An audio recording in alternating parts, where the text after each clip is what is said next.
The classroom was quiet except for the sound of pencils scratching on paper and the occasional cough of a restless student.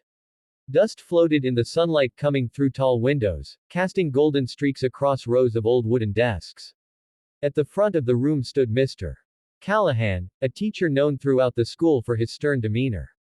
He believed discipline was the foundation of learning. His gray suit was always pressed, his tie knotted perfectly, and his glasses perched sharply on the bridge of his nose. Students whispered that he had eyes that could freeze even the boldest child into silence. On that particular morning, a young boy named Oliver sat at his desk, trying to keep up with the assignment. His small hands trembled as he held his pencil. The problem on the board was simple multiplication, something most of the children had mastered weeks ago. But for Oliver, numbers swam on the page like restless fish. His pencil snapped under the pressure of his grip, and the sound echoed in the stillness of the room. His eyes welled with tears. Mr. Callahan turned sharply. "Why are you crying over such a small thing?" he demanded, pointing his wooden ruler toward Oliver. The boy's sobs grew louder. His cheeks flushed red as other children turned to stare. Some looked concerned, others stifled nervous laughter, afraid they might be next. For Mr. Callahan, it was another interruption, another weakness to be corrected. But for Oliver, it was the crushing weight of fear and shame. He had been struggling quietly for weeks, too afraid to ask for help. At home, his mother worked late shifts, and his father had left long ago. School was supposed to be a place of safety, but moments like this made him feel small, invisible, and broken. The teacher's words hung in the air like smoke, and though Mr. Callahan moved on with the lesson, something stirred inside him. He had been teaching for 30 years, priding himself on academic results, yet as he looked at Oliver's tear-streaked face, a tiny crack appeared in the armor of his certainty. Why was the boy's reaction so strong? Why did his words, meant to toughen, seem only to shatter? That night, Mr. Callahan sat in his small, neat home with stacks of essays piled high beside him. But instead of grading, he found himself staring at a blank sheet of paper. His mind wandered back to Oliver. He remembered being a boy himself, sitting in a cold classroom decades ago. His own teacher, rigid and unyielding, had once slapped his knuckles with a ruler when he misspelled a word. He had vowed never to cry again, never to show weakness. That vow had shaped him into the teacher he became, demanding, firm, and convinced that hardship built strength. But now he wondered if he had misunderstood something important. Strength built by fear was fragile, like glass under pressure. Maybe, just maybe, strength could be built another way, through kindness. The next morning, the school bell rang as usual. Children filled the classroom, chatter filling the air before quieting under Mr. Callahan's presence. Oliver walked in with his head lowered, clutching his worn backpack. He slid into his seat, avoiding eye contact. Mr. Callahan felt an unfamiliar pang of guilt. Instead of beginning with multiplication drills, he set down the chalk and looked at his students. "Before we start today," he said, his voice softer than usual, "I want to tell you a story." The children exchanged curious glances. Mr. Callahan never told stories. He spoke of a little boy long ago who had struggled in school. This boy wanted desperately to please his teacher but often failed. One day, after being scolded in front of the whole class, the boy decided he would never raise his hand again, never admit when he didn't know something. And though he grew up strong on the outside, inside he carried a quiet hurt that never went away. The classroom was silent. Some students leaned forward, sensing the story was more than fiction.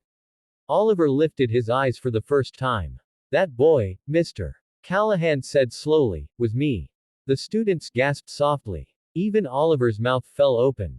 The image of the unshakable, stern teacher cracked just enough for them to see the human being underneath.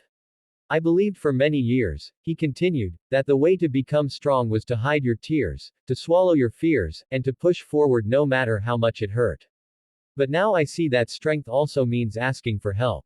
It means having the courage to say, 'I don't understand.' It means kindness, not only to others but also to ourselves." The words felt strange leaving his mouth, but they were true. Mr. Callahan put aside the math lesson and walked slowly toward Oliver. Kneeling beside his desk, he said gently, "Oliver, I saw your tears yesterday. And I want you to know, it's okay.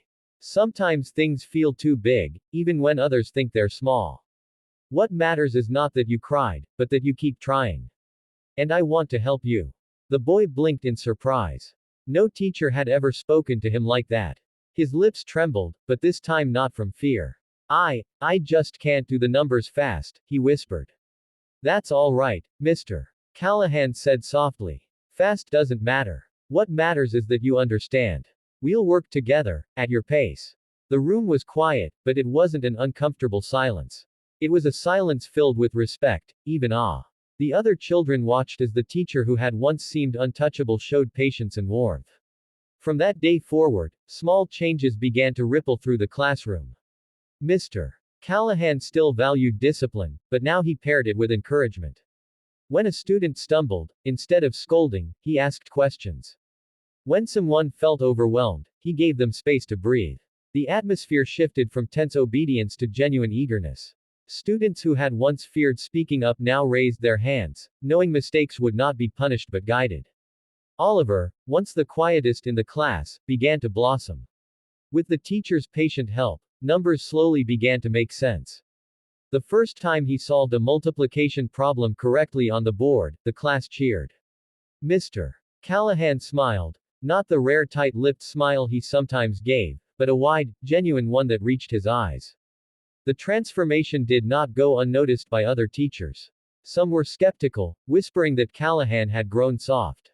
But when they saw his students thriving, grades improving, confidence blooming, they began to question their own methods. A subtle wave of kindness started spreading through the school.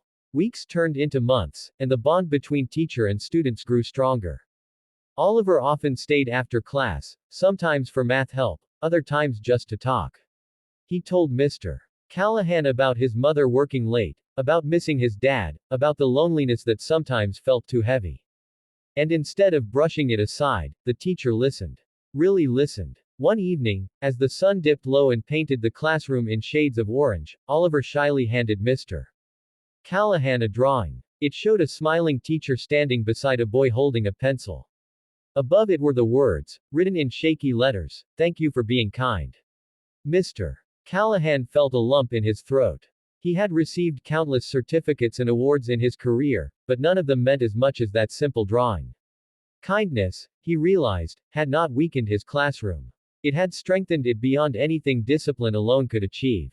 Years later, when Oliver grew older, he would look back on that day, the day a teacher chose compassion over harshness, as a turning point. He carried the lesson with him, not just in academics, but in life. He learned that kindness is never a small thing, no matter what others say. And Mr. Callahan, once remembered as the strictest teacher in school, became remembered as the teacher who changed the very heart of learning by daring to be kind. Because sometimes, one act of kindness can rewrite an entire story.